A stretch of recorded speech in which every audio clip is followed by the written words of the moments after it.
Eduards Lakis ir multimēdiju komunikācijas 3. kursa students.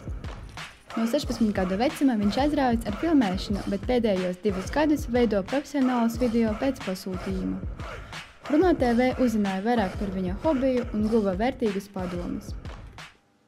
Tā ir vairāk ģimenes lieta. Ar to ir saistīts mans tēvs, māte un brālis. Tā kā es jau 2. paaudzē turpinu šo te darbību.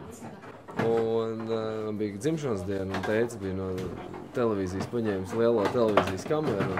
Es taisīju savu šovu, kur es stāstīju par savām LEGO mantiņām, par visu kaut ko.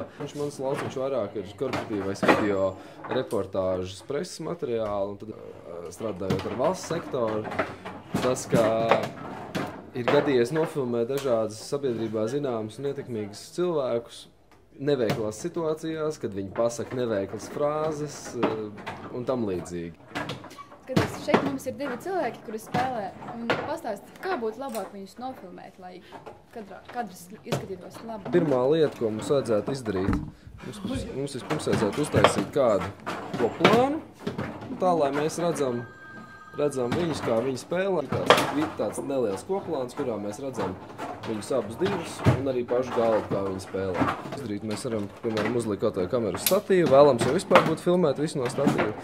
Nākamā lieta, ko mēs varam izdarīt, ir dažādas detaļas, piemēram, šeit, kur mēģināt nosakot bumbai līdzi, skatīties, kā viņi spēlē.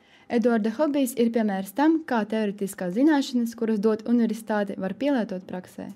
Jūlija Okoņeva, Armands Velpe, Runā TV.